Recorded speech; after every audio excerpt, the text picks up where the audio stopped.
নমস্কার বন্ধুরা, পমস কিচেনে আরও একবার সকলকে স্বাগত জানিয়ে শুরু করছি আজকের রেসিপি। আমার আজকের রেসিপি হলো গাজরের হালুয়া। গাজরের হালুয়া বানানোর জন্য প্রথমে আমি কড়াইটাকে খুব ভালোভাবে গরম করে নিয়েছি। এর মধ্যে আমি দিয়ে দেবো 1 চামচ গাওয়া ঘি। ঘি যারা পছন্দ করেন না তারা কিন্তু সাদা তেল ব্যবহার করতে পারেন। ঘি খুব ভালোভাবে আমার গরম হয়ে গেছে। এর মধ্যে আমি দিয়ে দিলাম একটা তেজপাতা, 10 থেকে 12টা কাজু এবং 3 থেকে 4টা ছোটো এলাচ। এগুলোকে 1 মিনিট একটু ঘিয়ের সাথে ভেজে নেব। তারপর আমি এর মধ্যে দিয়ে দেব গ্রেট করে রাখা গাজর। এখানে আমি 250 গ্রাম গাজর দিয়ে বানাচ্ছি। এখানে একটা কথা বলে রাখি, গ্রেট করা গাজরটাকে একটা পেপারের মধ্যে আপনারা মেলে দেবেন। 10 থেকে 15 মিনিট রাখলে কিন্তু গাজরের থেকে যে জলটা সেটা পেপারটা কিন্তু টেনে নেবে। এরপর ওপর থেকে ছড়িয়ে দিলাম 10 থেকে 12টা কিশমিশ। এরপর গাজরটাকে খুব ভালোভাবে একটু ভেজে নেব। আপনারা দেখতেই পাচ্ছেন শুকনো শুকনো করে কীভাবে আমি গাজরটাকে ভেজে নিয়েছি। এই সময় গ্যাসটাকে আমি অফ করে দেব। অন্যদিকে একটা কড়াইয়ের মধ্যে আমি 500 গ্রাম দুধ খুব ভালোভাবে ফুটিয়ে নিয়েছি। এই ফুটানো দুধের মধ্যে এরপর আমি দিয়ে দেব ভেজে রাখা গাজর। গাজরটা দেওয়ার পর খুব ভালোভাবে একটু নাড়িয়ে নেব।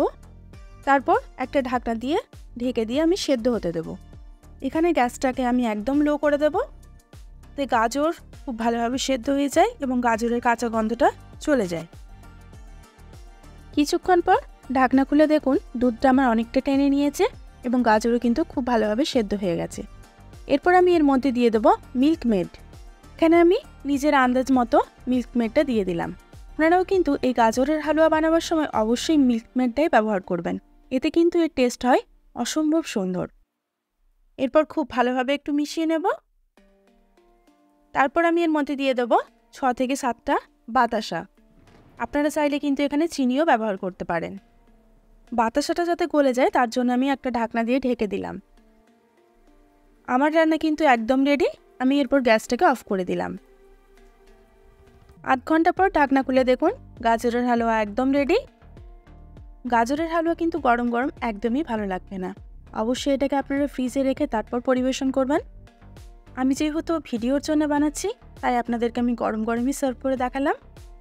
এটা যখন ফ্রিজে রেখে দেবেন এটা কিন্তু আরও টাইট হয়ে যাবে এবং তার টেস্টও হবে দ্বিগুণ। আপনারা দেখতেই পেলেন আমি কিভাবে গাজরের হালুয়াটা তৈরি করলাম। আপনারাও অবশ্যই বাড়িতে তৈরি করুন এবং আমাকে কমেন্ট করে জানান আমার রেসিপি আপনাদের কেমন লেগেছে। আমার রেসিপি যদি আপনাদের ভালো লেগে থাকে তাহলে অবশ্যই লাইক, শেয়ার, কমেন্ট করবেন। আর আমার চ্যানেলে নতুন হয়ে থাকলে অবশ্যই চ্যানেলটিকে সাবস্ক্রাইব করে পাশে থাকবেন। সুস্থ থাকবেন, ভালো থাকবেন। আবারও দেখা হবে অন্য একটি রেসিপির সঙ্গে।